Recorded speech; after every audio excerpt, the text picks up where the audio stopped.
Welcome back, New York sports fans. Rick Akira with you here on New York State Sports and IE Sports Radio, direct feed for all that is sports. Episode 24, and the Garden continues to bring magic.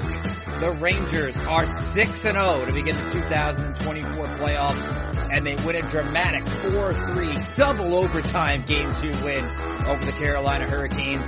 They now head to Raleigh Thursday up 2-0. Vincent Trochek, the game winner, will dive into his performance and how a shaky start for him, yet he ends up putting himself further in Ranger history. So does Igor Shesterkin, 50-plus saves, standing on your head. That's why he's one of the best goalies in all the NHL. And the Rangers power play getting it done. Carolina's not. Plus, Knicks game 2 tonight. Mr. Robinson, bad news for the Knicks on that front. But they played without him before.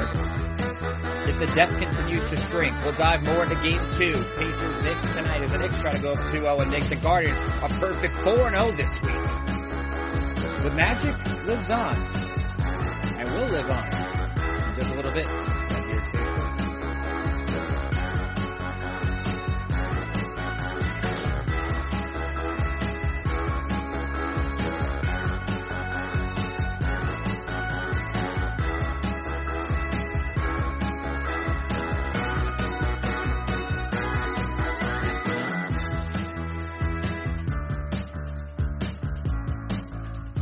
Follow me on Twitter at Ricknader555.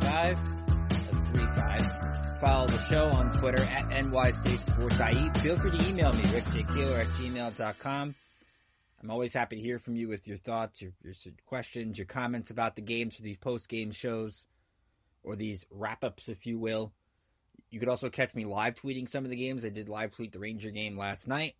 You might have also checked that I also picked who would score the Rangers goal in overtime, and I called 2 power play goals in the third period in overtime. So it's just been that kind of fun week that all these great games. And I was talking with some of my fellow IE Sports Radio contingent and saying that these games have just been I struggle to come up with a different word other than magical because I hate using it. But you're getting a thrilling game every night from 2 different teams. Coming off of the crazy win the Knicks had on Monday. And we could dive into the last 2-minute report, and we will later. And you look at Tuesday and what the Rangers did. Knowing that, hey, they're going to take Carolina's best punch. Carolina's going to be fast, aggressive. They're going to cause a lot of chaos, as their Twitter handle or Twitter hashtag cause chaos would suggest. But the Rangers have been one of the better come-from-behind teams that I think the league and maybe sports has seen in a long time. Like, that's the scary thing. When the Rangers get behind, you don't feel that they're out of a game, ever. Even when they were struggling late in the first period, giving up some goals. We'll do the whole thing of what happened during the game. In the second period, they give up a goal late. They find a way to deliver. And these top lines that struggled in the playoffs a year ago, that took a lot of heat a year ago, for the performances, it's those guys coming to play on the biggest stage. That this team feels like a special one. It feels like a team that can get to a cup final and maybe lift the trophy in a month from now. Or a little over a month from now. But a lot to dive into, and We'll go through the particulars, and then we will talk about specific players. Rangers get off to the early 1-0 lead, which they needed to. Lexi Lafreniere scores about halfway through from Keandre Miller and Alex Wenberg. And I was very impressed with Wenberg in this game. Good job on the forecheck. He was able to get the stuff going on the third line as the Rangers were going to more of a three-line tactic toward the end. So he deserves some love, too, with the big assist in the first period. Carolina then answers back. Jake Gensel, his second of the postseason from Aho and Svechnikov. And then with less than 6 seconds to go, there's a 4-on-4. And Dmitry Orlov gets a tip-in goal. It's 2-1. And all of a sudden, the Rangers are like, you got off to this great start. You're feeling like you got the opening goal, trying to take Carolina out. You survived that initial surge. But it was all for naught. So Carolina takes a 2-1 lead going into the second period. Rangers then, what do they do best? Come back and equalize. Lexi Lafreniere again, his second of the postseason from Adam Fox and Artemi Panarin. Tied at 2. Lafreniere hadn't scored, by the way, since Game 5 in 2022 in the playoffs. Former number 1 pick. He's starting to make a name for himself. So the game's tied, but then under 2 minutes to go, Carolina does a nice give and go with Aho and Gensel. Gensel scores right in front of Shesterkin. So again, Rangers build up momentum. Carolina takes it right back. It's a 3-2 game going to the third. Rangers then get on the power play, which was big in the third period. And you got the sense if they got in the power play, they were going to find a way to tie it up on the penalty by Orlov for tripping Will Cooley. And Kreider delivers his third of the postseason in front of the net. Trochek and Panarin on the assists. All of a sudden, this game is tied. Now, the third period, you're thinking, hey, just got to get to OT. And that's what it was kind of like those last 6 minutes. But you look at the shots on goal in regulation. Igor Shesterkin faced 17 shots in that third period. It stopped them all. Rangers did not have more than 11 shots in a period the entire night. And that 11 shots came in the first. So when they got their selective chances against Frederik Andersen, they found a way to deliver. And their chances were few and far between. Now, they had good looks throughout the night. Mika Zibanejad had a couple good looks in overtime in front. Trochek had a backhander that went over the net. I love the speed Jack Roslovic was showing. He was flying up the ice, getting some chances. He's starting to find his game a little bit, which is great. And just adds to this depth that the Rangers seem to have. You get to overtime, and the issue for the Rangers in the extra session, they end up getting a power play at the end of the third period. With 98 seconds left, and you're like, hey, this is their chance. They're going to deliver. They're going to get the dramatic goal that wins it. They don't get it. That was off the Brady Shea tripping on Wenberg. Rangers get in overtime, and Jacob Trouba, who took 4 penalties in Game 2, trips Martin Necas. Carolina goes in the power play. You're thinking, uh-oh, Carolina's been sleeping on the power play in this series. Rangers kill it off tremendously. No harm, no foul. Carolina gets a few other chances. Shots on goal in the overtime, at least the first one, 10-8. Very even overtime period. Rangers did get their share of chances. I thought Carolina dominated the first portion of OT. I thought the Rangers were more in the second portion once they take the 10-minute break to kind of clear the ice off. Then you get to double overtime. And you could argue, I've seen it throughout on the ESPN postgame, on the MSG postgame, Brady Shea gets called for another penalty. Well, first, Artemi Panarin gets called for a hook on Necas about 3 minutes in. Rangers kill off another one. Then you get the Brady Shea cross-check penalty on Trochek. Is it light? Yes. It kind of reminds you of the illegal screen by Miles Turner. But it's called. And this is a game where penalties were called. You had a combined 28 penalty minutes in this game. This isn't like the referees didn't call it the entire game and chose to call it in double overtime. When you get to overtime in the playoffs, you have to have something crazy happen to get a penalty. Usually. But in a game that's been very physical, and in a series that has been very physical, you had Keandre Miller and Tony DeAngelo get into it in between Ray Ferraro between the glass last night, saying, "I would want to fight you. I'd want to fight you." And You had action in front of the net. You had Svechnikov hit Shesterkin behind the net, and that got the Rangers going early so there was a physicality brought into this. Rangers go on the power play. They set up a play. Zibanejad puts the puck on net, and there's Trochek right there for his 5th straight game with a playoff goal. That ties Cecil Dillon from 1933 for the most consecutive games of a goal in the postseason in Rangers history. So this is a guy that I think throughout the night struggled with the faceoff. You look at the faceoff numbers, and this is a guy the Rangers rely upon to win the draw. He wasn't doing that. Carolina won 50 of the 94 faceoffs, so they won the faceoff percentage both games. Yeah, like Jack Drury was also doing a good job in the circle, getting possession. When the Rangers were getting the faceoff near Anderson, they were having trouble keeping the offensive zone going. Like Carolina was the one flying, and the ice seemed tilted in their direction a lot of the time.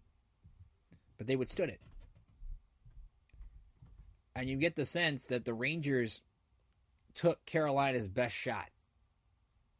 Carolina had 40 blocked shots in Game 2. They had 14 in Game 1.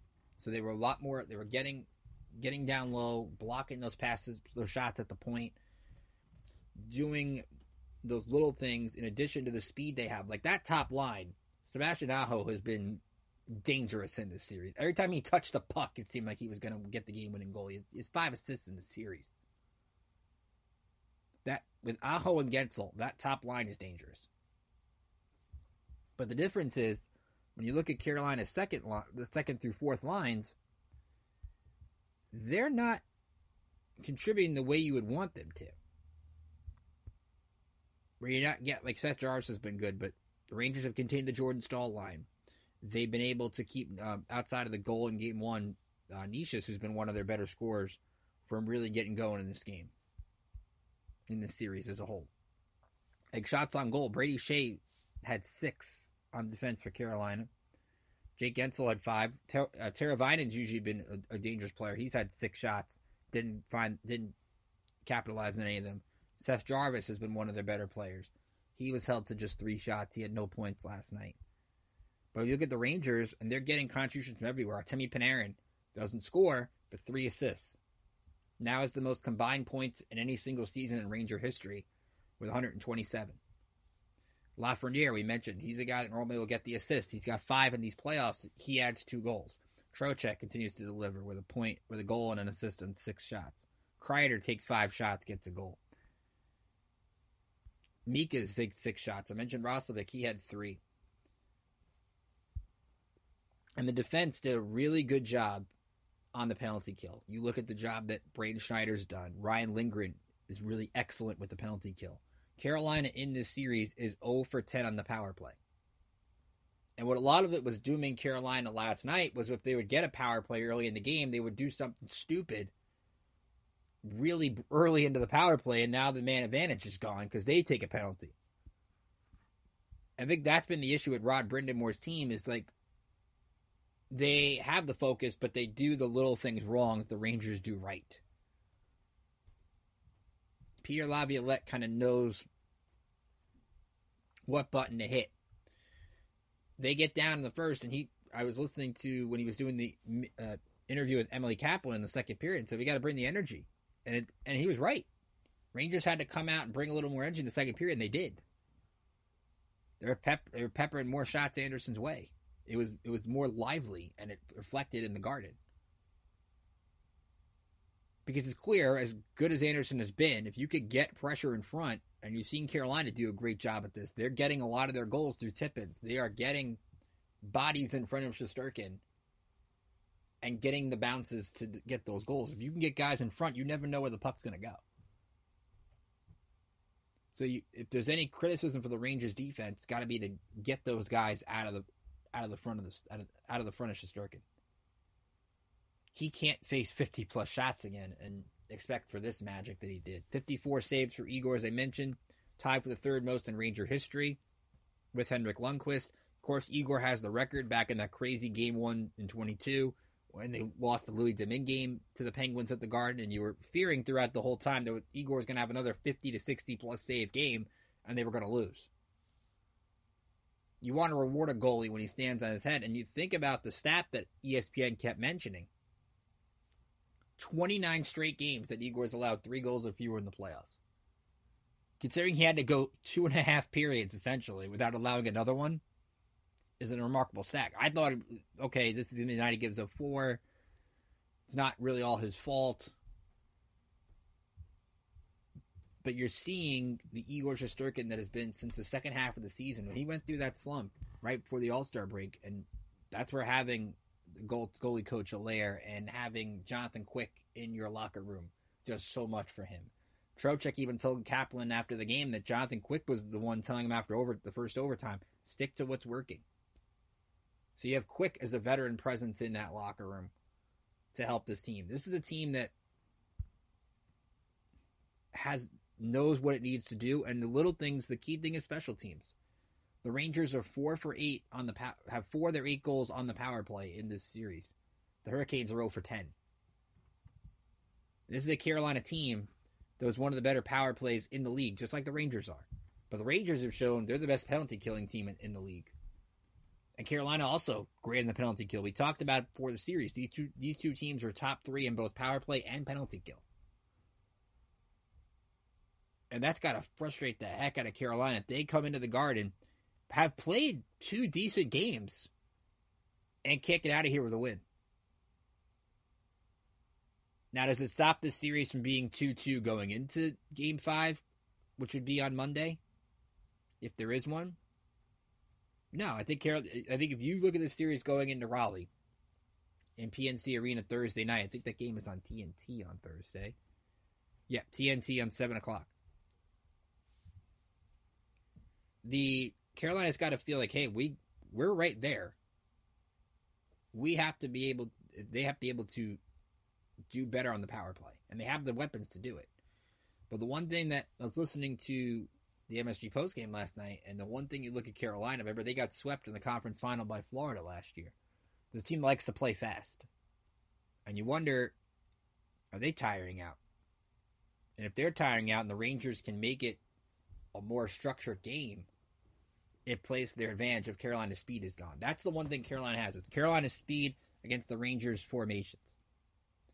And if the Rangers are going to score, it's going to be tough for them to score in ways they normally do. They did a good job like moving the puck around the side of the net, those crisp passes, and they're not going to get those point-blank looks. And when they do, they got to take advantage of them.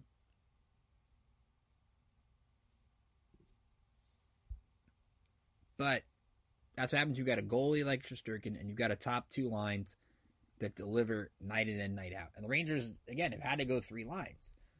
And even Laviolette said, there are guys they have to double shift with, whether it's Trochek, whether it's Lafreniere, like, get those guys doing faceoffs, because we've got to win those, especially late in the game, because every faceoff is critical, every icing is critical, every penalty you take is critical. And the Ranger team has taken a lot of penalties in this series. Trouba himself, like, that's one where if the Hurricanes score on the Trouba penalty, you're getting really mad at Trouba, who's the captain. But at the same time, Trouba's just setting his is kind of setting the tone for this team, and like we're not going to be afraid to hit these guys. We're not going to be afraid to get in their face because they don't want us to get in their face. And you add the finesse and skill the Rangers had from a year ago with the grit they have now and the toughness they have now. This is a dangerous team. You hate to keep bringing up 94, but in 94 they won their first 7 games en route to the Cup. They win Thursday, they're 7-0 to begin the playoffs. And it's going to happen. Look, this team is not going to go 16-0 in the postseason. If they did, it would be the greatest team ever. Like, they're going to lose games. But at least now, they've got themselves a 2-0 series lead. Carolina's going to come out with their hair on fire in Game 3. Can they match that intensity? We're going to see. I want to remind you, for the last almost 10 years, our 10-year anniversary is next week. IE Sports Radio has brought you amazing content ranging from interviewing legendary athletes, coaches, and other authorized media personnel to building tailor-made shows dedicated to all major sports cities around the country. Make sure to follow us at IE Sports Radio on Twitter, Instagram, Facebook, and TikTok to keep up with the latest in sports and with our shows. Also, check out our daily updated website, iesportsradio.com, for the latest news. IE Sports Radio blog, our Hall of Fame, Fans of the Month, pages dedicated to each podcast, our IE Sports Radio community forum, and stop by the shop and check out the merch. Thank you for making IE Sports Radio your direct feed for all that is sports. So we'll take a break. We'll come back and we'll look at the Knicks tonight. And a rough break that they got late Tuesday that might make Tom Thibodeau have to change things up just a little bit. You're listening to New York State Sports and IE Sports Radio, direct feed for all their sports. We will be right back after this.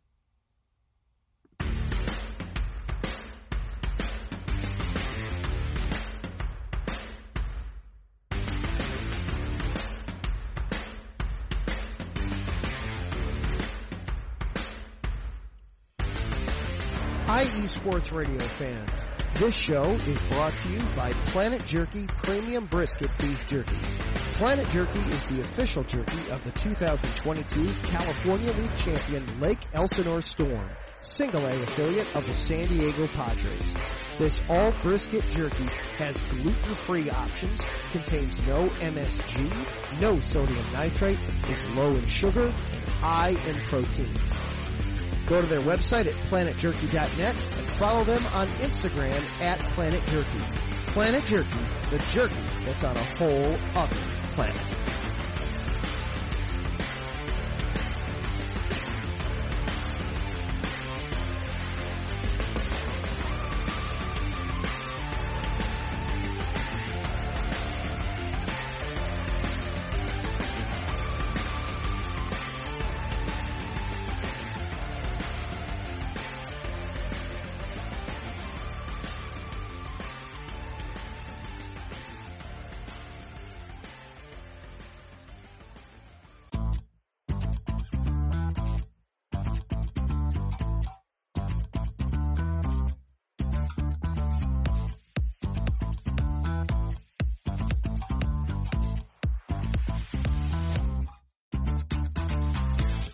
Hey there, IE Sports Radio fans. Be sure to check out our sponsor, Seal the Deal Wax Seals by Cecilia B.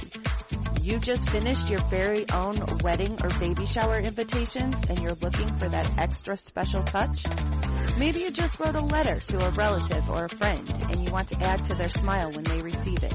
Then seal the deal with Cecilia's handmade sealing wax stamps for your invitations, letters, and gifts. You bring the deal, we'll bring the seal. You can find them on Instagram at SealTheDeal_wax stamps and on Facebook, Seal the Deal Wax Seals.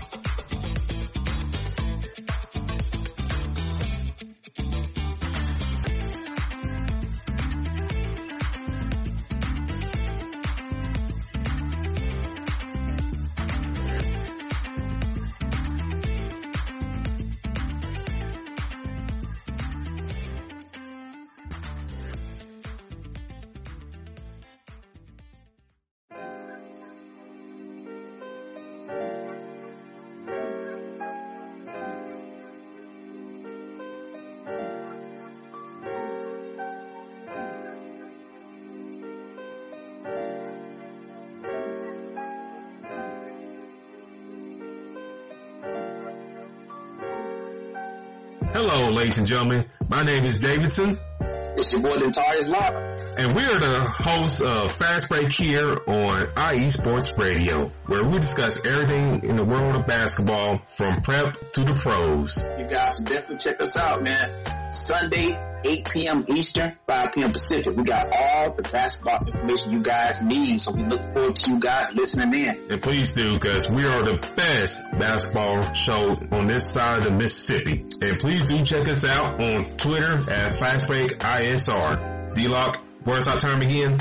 8 p.m. Eastern, 5 p.m. Pacific. That gives you guys plenty of time on a Sunday. Tune in.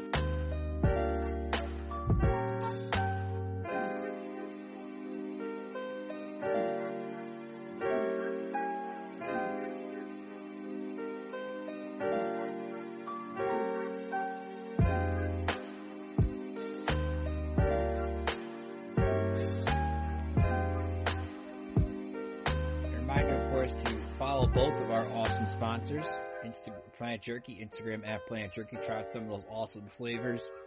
PlanetJerky.net, where you want to go for that stuff. Instagram at @SealTheDeal_wax stamps.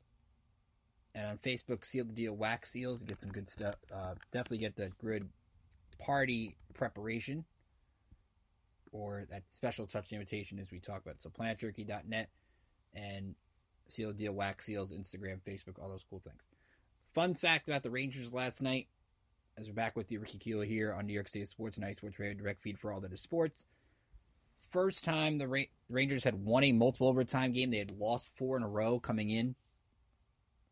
Not the first time in franchise history, but the first time they had won one in the last 4. Both these, Carolina also has lost 2 of their 3 games in this postseason in double overtime. Remember, Game 4 they played the Islanders and lost in double OT, which of course they wanted to win the series in 5, but gotta wonder if that's in the Hurricanes' heads a little bit now too.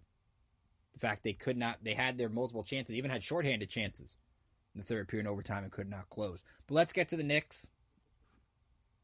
And the sad news from late Tuesday night, Mitchell Robinson ruled out for the next 6 to 8 weeks with a stress fracture in his left ankle. Look, his ankle's been bothering him all year. The Knicks have gotten, I think, as much from him as they could get. I'm sure there'll be some people that look to what happened with Joel Embiid in Game 3 in Philadelphia and think that helped to aggravate it. I'm not so sure. But it's a big blow to the Knicks for a team that's already lost 3 key players in their front court between Robinson, Randall, and Bogdanovich. So that depth gets even lower, which means a couple of things. One, Tom Thibodeau is going to have to try some other bodies in this series. You're going to see more Precious Achiuwa, and I think that's the right thing to do. Achiuwa only played in Game 1 a total of 4 minutes. He's going to get more than 4 minutes in this game tonight. I think he could be very productive. A couple of things you want to keep in mind. Remember when the Knicks played the Pacers back in February, in a game they won 109-105, that crazy finish when Brunson got voted into the All-Star game, Achiuwa played 43 minutes, had 12 points and 16 boards. So he is capable of playing 40-plus minutes. He was doing it at times during the regular season. That February 10th game where the Knicks lost 125-111, Achiuwa plays 43 minutes, and that one gets 15 points and 6 rebounds. So this is a guy that can give you some more offense that Mitchell Robinson can't give. Robinson's your rim protector more so, and he tends to struggle with the free throw line. Achiuwa's a better foul shooter, so at least with a team that struggled with free throws, you're getting more of a offensive big man. But in a series where you need more defense than offense, it's not a good thing. But Achiuwa brings a different skill set to the mix, and I think now he'll find a way to get more minutes behind Hartenstein, who has found his way into foul trouble a lot in this postseason. So he's going to have to step up tonight. Do we see more Jericho Sims? Do we see any of Alec Burks? And I know I keep bringing up those 2 names, but when you're now going to essentially Achiuwa and McBride, are you going to get that 8th player into the mix, or is the Knicks going to stick with 7? The question is, can playing 7 players in a best-of-7 series where you're playing every other day hold up? It's tough, but the one thing is the Knicks, unfortunately, have had a lot of experience playing without Robinson this year. So it's not like Robinson was playing 78 games, now he's out, and we have to completely change the way that they play. That's not the case here. They have to change a lot of things defensively, because I thought in the third quarter, Game 1 was probably one of their worst defensive quarters I'd seen this year. But it all now has to be more of a cohesive group.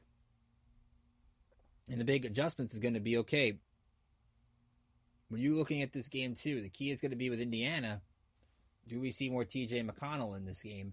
Because McConnell was doing a good job guarding Brunson as opposed to Nembhard and Nesmith. If Rick Carlisle's bench, which is dominating this series, the 46-3 in Game 1 in terms of points off the bench, does he use more of it if they're on a good roll? Because I look at a guy like Isaiah Jackson off their bench. They can take advantage of not having that rim protector. Obi Toppin's not going to be afraid to take more dunks.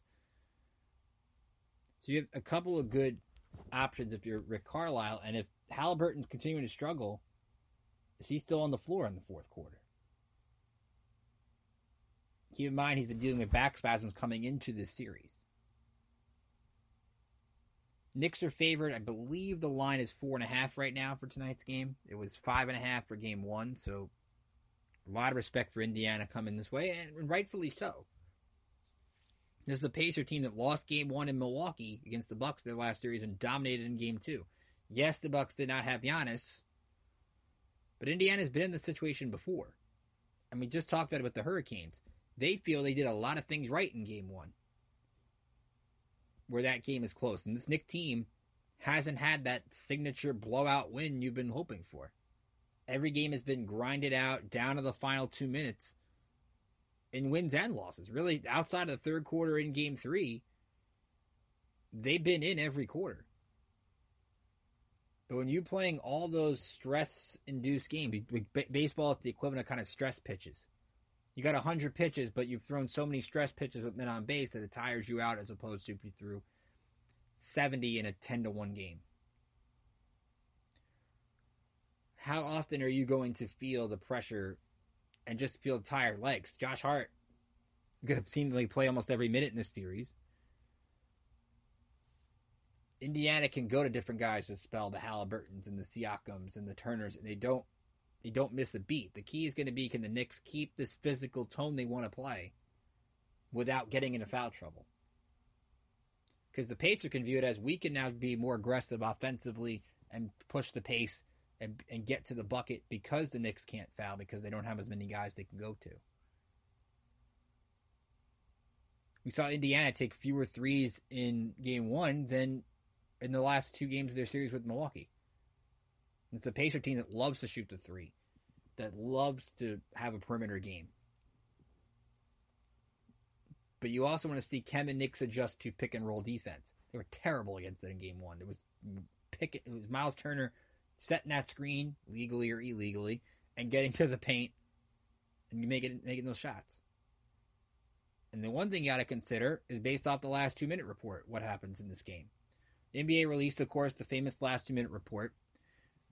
During the Naismith kickball sequence that was ruled a kickball, it wasn't a kickball, which the NBA admitted they got wrong.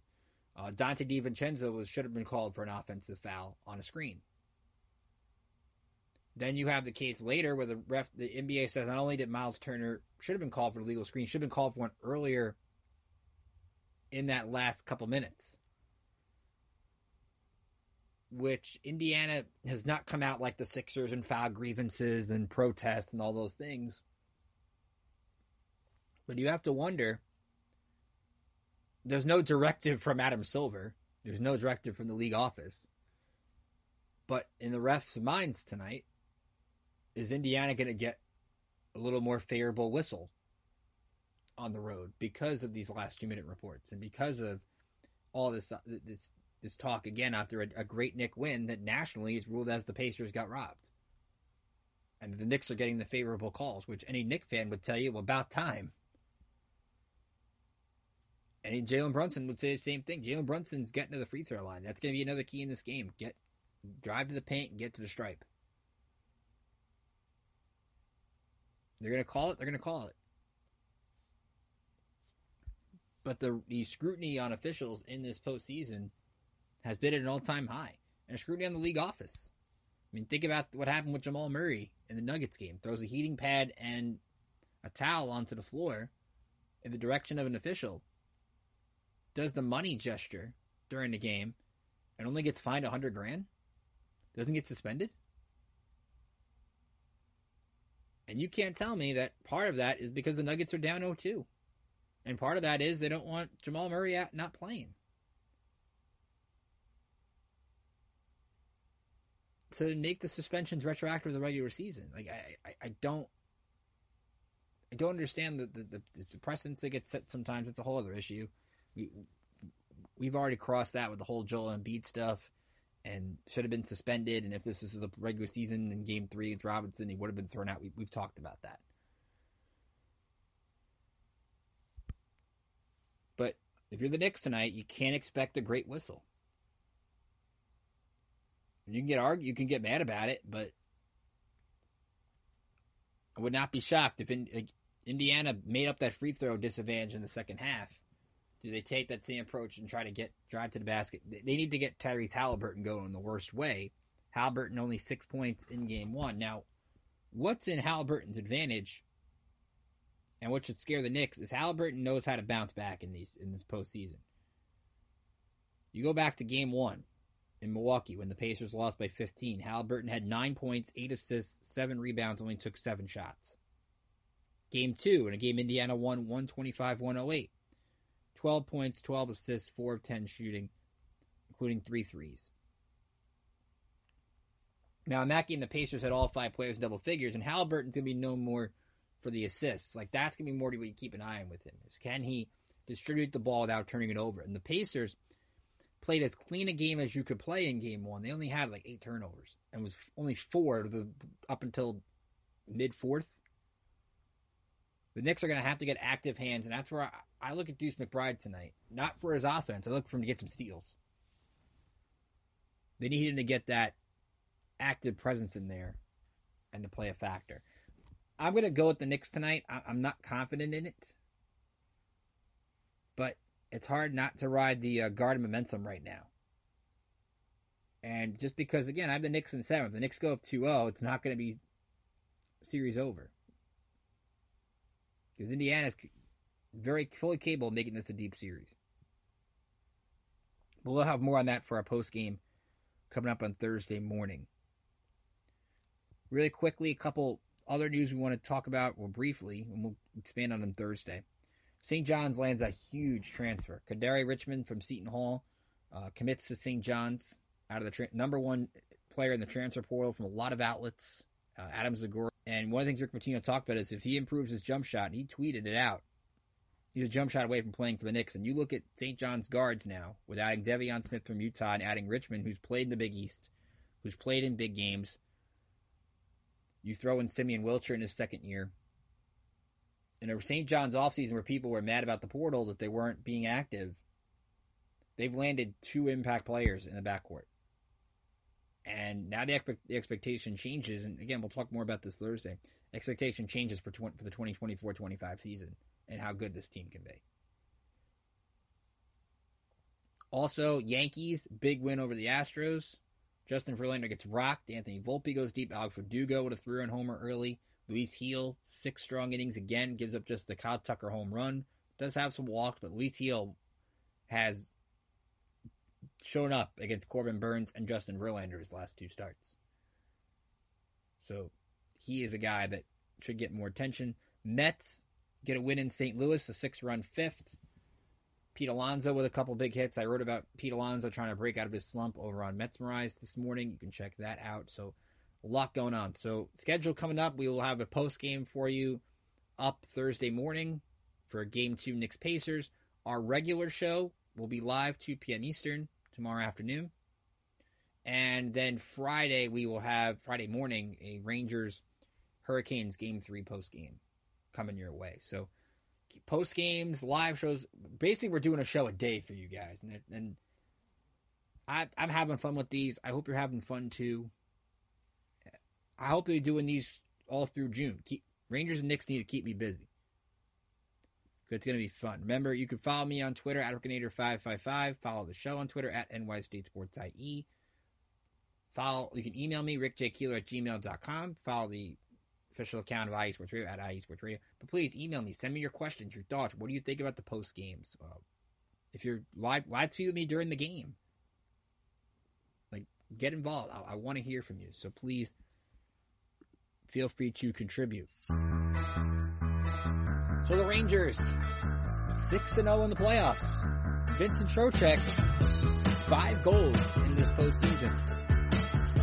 You wonder where his postseason might stand. And this is the guy that was a Hurricane a couple of years ago and saw the other side of the Rangers winning Game 7 in Carolina. So the Rangers were down 2-0 in Carolina 2 years ago and won in 7. And the Hurricanes be thinking back to that, where the Rangers with another 2-0 lead AAA. Because they had to change that mindset when they played Washington. They got the sweep.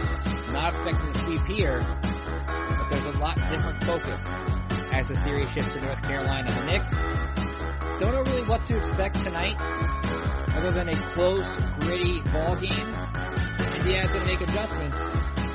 The Knicks have a defensive adjustment of their own.